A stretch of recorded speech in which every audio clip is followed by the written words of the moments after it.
Hello and welcome to our Mulberry Talent Partners career conversation. I'm going to give everyone just another little bit to log on. Okay, it looks like everyone is starting to roll on in. So again, welcome. My name is Laura Back. I'm the Director of Marketing and Events for Mulberry Talent Partners. We are a full service staffing and recruiting agency headquartered in Portland, Oregon, with an office in Silicon Valley. We specialize in the professional placement of human resources, professional and financial office, payroll and operations positions for direct hire, temp to hire, and contract roles. I would encourage you to check us out online at mulberrytalent.com, where you can see all of our previously recorded career conversations, upcoming conversations, including career and leadership, as well as all of our job opportunities, which are updated on a pretty much daily basis, I would say. Jumping into introductions, we are joined today by our fabulous founder and president, Lauren Francis. Lauren founded Mulberry Talent Partners in June of 2017, bringing over 25 years of entrepreneurial and talent acquisition experience. And we are so excited to welcome back for a second time this year, Kanika Tolver. Yay! Kanika is an accomplished career coach and author. And we today will actually be doing a giveaway of 3 copies of Kanika's book, Career Rehab, which is an amazing book. And we'll share the winners of that later on this week when we email all of our attendees today. So before I pass it on over to Lauren and Kanika, we'd like this session to be as interactive as possible. So if you have any questions that come up, go on ahead and use the Q&A function here on Zoom, and we'll do our best to answer any and all questions that come in. So without further ado, Lauren and Kanika. Good afternoon, everyone, and hi, Kanika. It's good to see you again. So to everyone who's joining us for the first time with Kanika, Kanika had joined us. I don't know when it was, but it was sometime in the summer, I believe. Yes. August, September. And we were discussing at that time, and we still are to some degree, Career Rehab, Kanika's book, which we are giving away, as Laura mentioned, 3 copies today, which we're happy to do and excited for today. And Kanika, what we're talking about today is pivoting your career during the pandemic. And why don't you tell us a little bit about that? So, we've been in this pandemic since March, and a lot of professionals, and we've had to just navigate differently. So one of the things that I have seen, a lot of trends and questions that I get is people trying to network online. How do you pivot during a pandemic and network online? So I think this is in a really dark time, but I think it's an amazing opportunity to take the time to network with different people by attending webinars like this, going to virtual conferences, maybe even attending virtual career fairs. So I think the pivot is reshaping how we used to network and connect with people for jobs. We've had to change our mindset and change our actions and do things in a different way. So that's one thing that I have seen a lot of people on LinkedIn have been adopting that and have been attending a lot of webinars to provide them useful information like this. So do you feel that, yes, we are pivoting our career during a pandemic, and so it's primarily the online piece is what you're referring to?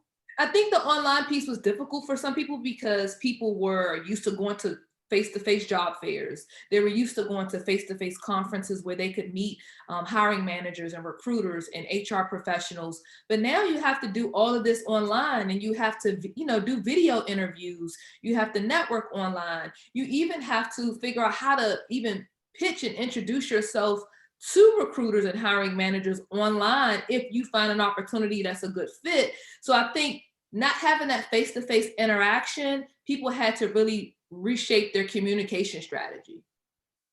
They do. One of the things that I've noticed though in the pandemic is that I feel that networking is actually a little bit easier because there's this sort of this I don't know, when I am in a situation, I join, let's say, as a small webinar that of like maybe 15 people, the interactions are so much, I don't know, in some ways they're a little bit more profound because we can connect and then offline we can get together, where in a conference setting or in a traditional networking setting, there's so much going on. How do you see that? I think you're right. You know, I've attended networking events myself online, and what I've found is that people are way more engaging. They You know, are. because it's intimate. There's only, instead of 500 people, there's only 51 of us here on Zoom right now, and you can feel more comfortable with asking questions. But the most important thing I've seen is that you get to meet the thought leaders, the authors, the industry leaders that actually have time to answer your questions and talk to you in a more intimate way. You know, when you go to a conference and you get on stage, you see them on stage, you feel like, oh, I want to meet that author. I want to meet that industry leader and ask them questions about my career path, but I don't have the access to them because they normally are just leaving and going on about their business. But I think this is an amazing opportunity to meet leaders in your industry and to connect with them, but also connect with the people that are on Zoom, other peers that could help you with your job search or refer you into the hiring system for a position. Have you also noticed that people have really adopted to this new way fairly easily? I know at the beginning it was a little clunky. We're all trying to find our way through it, but I feel like a lot of people have, I don't know, just adopted to it and finding the jewels in this new world. I think you're so right. I think what we found is that the word flexible, being flexible, has been easier to adopt. I Mhm. think it was easier probably for the millennials to adopt this because they had been a part of this digital age and social media. But I think the baby boomers and the Gen Xers, they have found their way.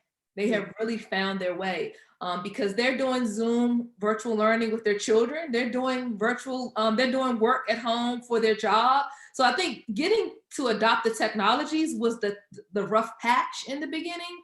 But now it's like everybody knows how to use Zoom. If they never used Zoom before, they're like, it's like Microsoft Word now to them. They know how to navigate and use it.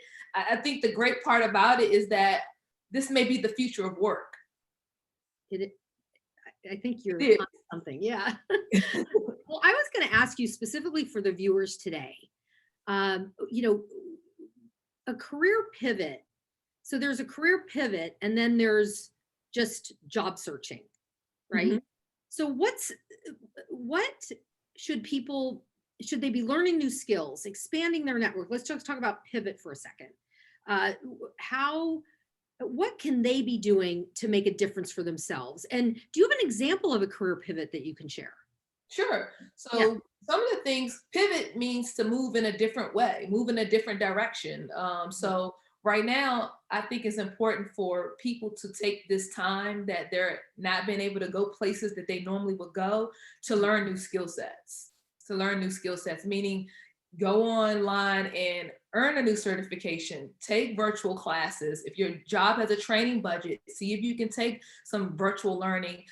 Use Udemy, use YouTube, use a lot of these programs that are already out there that can help you grasp information at a faster pace so you can put that on your resume. A lot of times we said, oh, I never had time. I never had time. You got more than enough time to read a book, to earn that professional certification on the weekends and on the evenings. So I think that that's an important thing to do. One of my clients who has been doing a boot camp. So a lot of my clients, some of my clients are in tech. So a lot of them are taking opportunities of taking these online coding boot camps, and they're earning certifications in Python. They're learning cloud computing, and then they're adding that to LinkedIn and to their resume, and it's helping them advance their job search with landing new jobs. Because since March, they have been doing online learning, and they had a knowledge gap in something that they needed to get them to the next level to get that job that they wanted.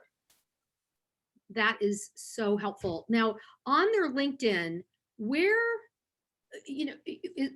where is the best place to put that? Because some people put it all in their headline, right? And it's kind of long and so on. So how do you recommend they showcase that? So I always tell people the headline is like the trailer of the movie, right? The whole LinkedIn profile is the movie, but you want to be able to kind of call out what your subject matter expertise is, or what your your, X amount of years of experience is in the headline, when you hear that little short paragraph up under your title, you want to call that out. You want to come down to the bottom and you want to fill out the skill section. So if you are someone that knows data analytics, HR, finance, different tools and technologies, you want to put that in the skill section, because you can put a lot of skills right on your profile, because when recruiters are searching for that, it's optimizing your search, right? So if I'm looking for someone that knows a certain technology or a certain piece of software, I want to call it out on my LinkedIn profile in the skill section, because I want to make sure that people can see that. If you earn a certification, you want to come down to the licenses and certification section, and you want to put your certifications on what you're certified in, and you want to add that training vendor, or that company that issued the certification. Okay. So what is the right way and the wrong way to position yourself on LinkedIn in terms of that first paragraph? Some people have everything under the sun in there, and it's a little kind of trying to find the person in there. And other people are a little bit more specific, but at the same time, if you're in a career pivot, do you say something like, I mean, you're a whatever type of professional, right? And then looking to transition to, or tell us about that. I think it's important to always be able to bring your past into the future. Okay. We have to also be mindful that as we're doing career changes into new industries, we have to figure out how to identify transferable skills that we can take with us that apply to the future. So we need to still talk about what we accomplished in the past, but we also need to talk about where we're going. So I think it's important to have maybe no more than 2 to 3 sentences, because you don't want to have a long book report. You want to let people know what you've accomplished in the past and where you're trying to go in the future. So let people know what's your subject matter expertise and knowledge. My name, I'm Kanika Tolver. I have 15 years of experience in software testing and software development and in cloud computing. I'm a certified professional solution architect who is looking for opportunities in X, right? Because you're actually saying, oh, I've accomplished all these things in 15 years, but I also am certified in this, and this is the type of new opportunities I am looking to pursue. Got it. Because recruiters they want to know about your historical, career experience, but they also want to know, what have you accomplished and where are you trying to go? Got it. That's really helpful, Kanika. We had a question come in. Kanika, this attendee was wondering, does the open to work button that you can add on LinkedIn help you or hurt you? Open to work button, I haven't personally used it. I think the open to work button, I'm assuming it's allowing people to know that you are available. You are available for new opportunities. Some people feel that they don't want to do that if they're in a current role with a current organization. They don't want to expose to their organization that they're actively looking for a new opportunity. So I think that if you keep your LinkedIn profile updated, what's great about the LinkedIn algorithm is that recruiters can see date and timestamps of when you've updated your profile. That sends them a little trigger that you are technically possibly looking, because you've updated your LinkedIn profile, or you've updated your resume on Indeed, because there's other job board sites outside of LinkedIn that you can use to always make your profile public. But you don't necessarily have to directly say that I'm open to a new opportunity. If it's public and it's searchable, then people can search you when you are not looking for a job and when you are looking for a job. I hope that answers that question. Yeah, I think so. I think so. I was going to ask you too about job titles. One of the things I find with career pivots is that some hiring managers, they only look at the titles of what the individual has, the jobs that they've held, and then they automatically, they're not considering them for the job that they're pivoting to, right? Do you have any advice for that, for people that are, I think this is more transparent you see it in LinkedIn, but again, I think it's more of a problem for people with their resumes. Yeah, so job titles are just what they are. They're job titles.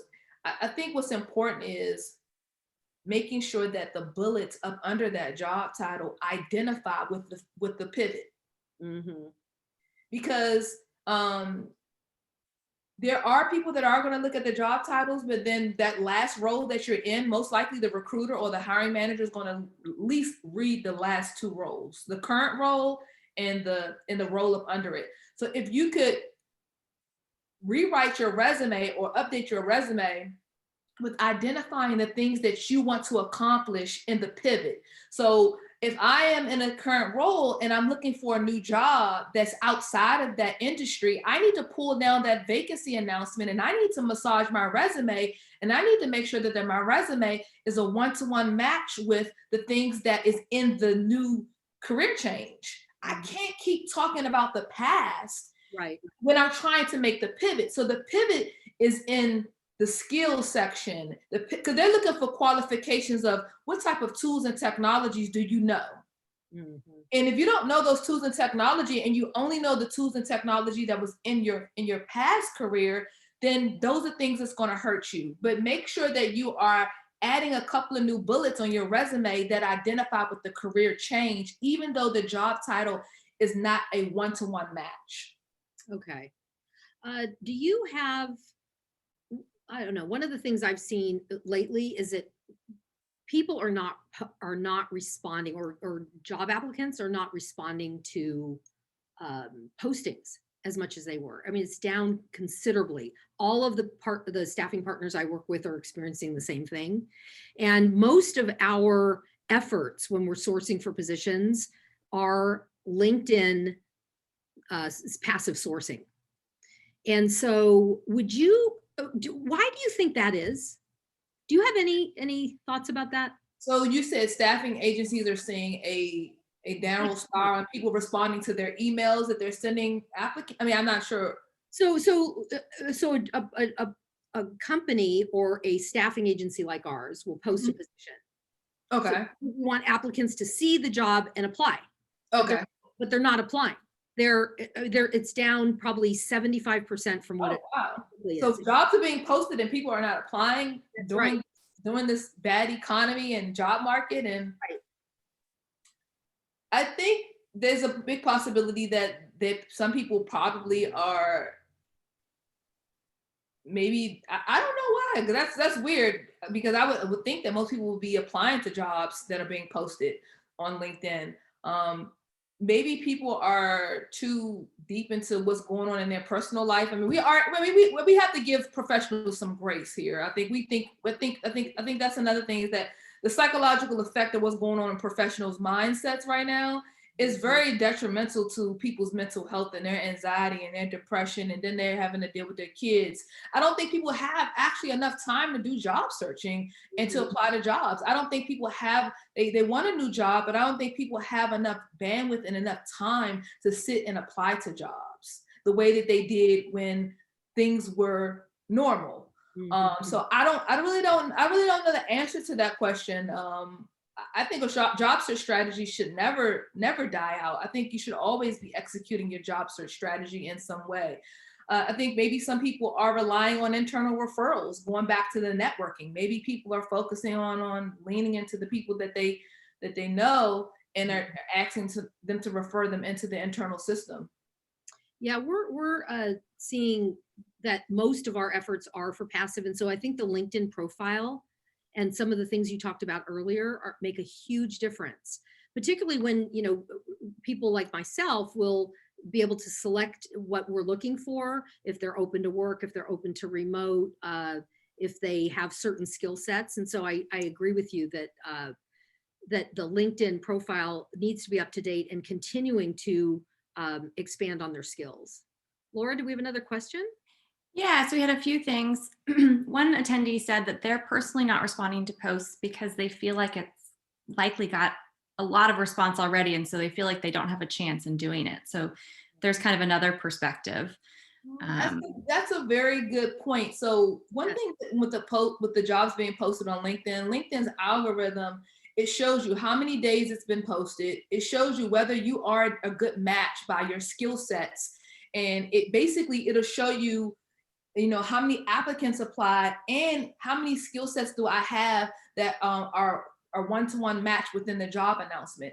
If I feel like I only have 3 out of the 10 skills, I'm going to keep scrolling, or if I feel like this job has been posted for 30 days, I'm probably going to keep scrolling to something that's within the last 14 or 7 days. So I do when people also get discouraged. I know when I was searching, I get discouraged when I see that there's 100 applicants. Yeah. How am I going to compete with 99 other applications? Right. So I think LinkedIn exposes a lot of information that should be hidden from the applicant, so the applicant wouldn't feel so discouraged with that data that they're getting, because LinkedIn does a really good job on letting the applicant see if they should apply or not apply based upon all types of different information. Mm-hmm. Right. Yeah. Someone else says no response to my inquiries, so I'm tired of reaching out to get nothing in response. Right. Another person says ROI on applying to blind job postings are very low, so it's not worth my time unless I have a direct referral.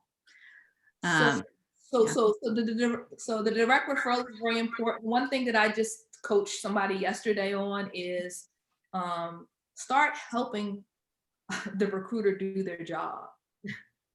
Recruit your own job, because sometimes there are some really bad recruiters. And then when you create a LinkedIn direct message and you find a job on Microsoft's website, I'm just going to use it as an example. I look for a Microsoft recruiter. I have my introduction message already pre-developed. I'm introducing myself. I am letting them know what my knowledge is. I'm attaching my resume, but I'm also linking the jobs that I found on Microsoft.com for the recruiter. So then there's a reference number there for them. And I'm showing that I'm very assertive about what I feel like I'm qualified for. And I'm seeing if that recruiter handles that business line for those jobs. Mm-hmm. So it's kind of like, I don't know, I've had bad recruiters and I had good recruiters. And some recruiters, they never respond to your DMs on LinkedIn. Mm-hmm. They just don't. And people get discouraged by that. But I think it's important to just continue to keep plugging in as much as you can. Sure. Moving on to a different kind of question. This attendee asks, is the advice different for individuals later in their career who may have held senior leadership positions? Is there a point at which it's too late to pivot? That's a good question. The answer is no. No. Yeah. I'm a perfect example. I started a career in San Francisco, my business, the company in San Francisco, and then was able to join a consulting firm here and brought my skills and experience with me, but I didn't have any experience in HR. Traditional experience, and was able to pivot really later in my career.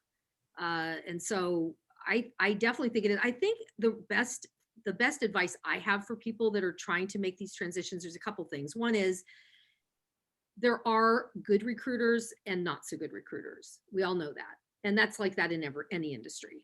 However, what you want to do is you want to try to create that relationship with someone and several someones. It's not just one person. You want to really expand your reach and have lots of interactions. And you want to find that 3 to 5 recruiters that you really trust and can work well with.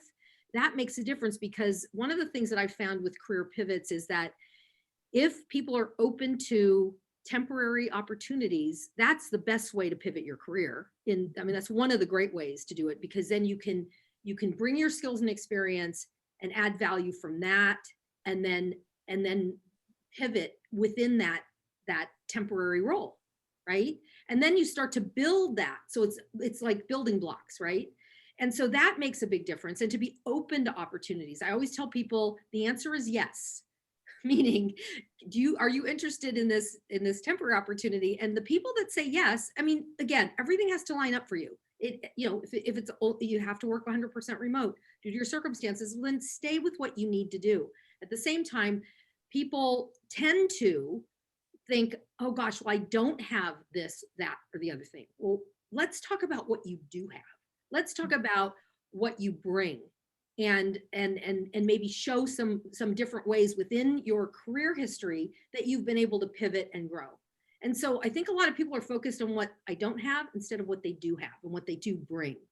That's so important. The other thing is you can't do this alone. You need Kanika. You need a great recruiter. You need maybe a career coach or some kind of support and multiple lines of support. It's not just one person or one thing. Kanika, do you have anything to say about that? No, I think you had a lot of great gems you dropped there. One thing that when you're doing a pivot is what I encourage my clients to do, and what I do is, if I am trying to get into HR, I need to go ahead and start building a relationship with my other peers and friends on LinkedIn that are in HR. There you go. I need to just connect with them. So connect with the people, not of your past, but of your future, right? Because if Lauren can say, I can show you how this HR industry works. I know you have this career coaching experience, but you don't have that HR experience. I can, lean on you to meet with you via Zoom, and you can explain to me things. You can say, this is the certifications or the training you need. I think sometimes we don't take an opportunity to ask people for help, and we need to be very vulnerable right now during these times. And if you're in a current organization and there's an opportunity for you to do a detail, to spend a percentage of your time working with another group for that pivot, you don't necessarily have to tell everyone on your team that you're trying to do a pivot. But if your manager is okay with you going to another group to get a new skill set that's going to add value to your career change, then start. Sometimes we have to make change where we're planted right now. Yeah, career progression for sure. Do you have another question? Is there another question in the box? That's it for now. I think I was just going to add that the career progression piece is really important, and there are a lot of companies that are really supporting that and having programs to help people have real mentors in the organization, not just an assigned mentor. And so there's a lot of that going on. And so what companies are embracing, I've seen more and more of this, is we want you as part of our organization. We value you and we value what you bring, and we want you to have a long career with us. Now, we're not hearing that everywhere, but I see that more and more. And so bringing in these mentors and having lunch with different, or lunch, or when things are quote unquote normal, or a Zoom call with someone within the organization, and begin to build those internal networking opportunities. Yes. And I think you're so right. I think it's important to, sometimes when in our organizations, we should introduce ourselves to people that we don't know, but we admire them from afar, and we say, hey, that's my new career path, or that's the desire that I want to go down in the future, and start building relationships. It's very discouraging doing a career pivot or career change or later in your career, but it's not, it requires you to do the work. And it's like you said, it's about progression and not perfection, because if you focus on what you don't have, you won't focus on what you can gain to get to that next level. Well, and it's also having a lifelong learner mindset. Yes. Right. So that the curiosity, the interest, the passion, and I think that, again, having someone that embraces your changes, the changes that you're making and wanting to pivot to. We had this one candidate, Jennifer, who was amazing. She really wanted to get into HR, and she was relentless in a great way. And she's done it, and I've seen that happen so much. And she took positions that were not as nearly as senior as she's had in the past, and that didn't matter. She just kept at it. And I have so many different candidates that I can praise that have done that, and it's possible. But you have to build that plan, and that plan, it looks like this, guys, because I see some people saying it's discouraging in the chat, and so the plan looks like this. You have to sit down and figure out what you don't know and learn those new skill sets, right? After you start learning those new skill sets, start to incrementally update your LinkedIn profile and your resume. Then what you're going to have to do is you're going to have to get a good career coach. And if you don't want to do your own resume, you can hire an amazing resume writer who has stellar reviews, right? Because everyone's not the best resume writer, and I get that, right? but you can get a resume writer and hire a career coach. Mhm. You can also reach out to people on LinkedIn that are very active on LinkedIn and try to reach out to maybe 10 people a day and express to them what you're trying to do and see if they will set up a virtual coffee Zoom call with you and pick their brain, right? Pick their brain. And then what you're going to have to do is you're going to have to just really focus on not giving up, because the same way we was in our first career and we had challenges, you're going to have new challenges and you're going to have to just stick with it. So Laura, we have some more questions. Had to unmute myself. We are already at the end. Oh, okay. Unbelievably. Oh, wow. Yeah. So I think we've had some questions come in, and I'll take a look at those after, and then we'll share some follow-up responses in our email out to attendees, which will include the winners of the 3 copies of Kanika's book. So just really quickly, these are our upcoming conversations. We have a leadership conversation on December 1st with Kristen Meneghello, who's going to be talking about the challenges of virtual teamwork. And then we're going to close out our conversation series for the year on December 3rd with Terry Smith, who's going to be sharing interview techniques for today's job market. And then here is how to stay in touch with us and with Kanika. So I would encourage you to connect with Kanika on her LinkedIn, follow her on Instagram. She shares a lot of really great information, and we'd encourage you to check out her book as well. So thank you, Kanika and Lauren, today for a very wonderful conversation. And thank you to everyone for choosing to fly with Mulberry today. We know you have a lot of options when it comes to webinars, and we're so glad to have you join us. Yay. Thank you. Thanks again. Thank you, everyone. Thanks All right, so thank much you. to all our participants. We appreciate it. Thank you so much. Bye, everyone. Bye.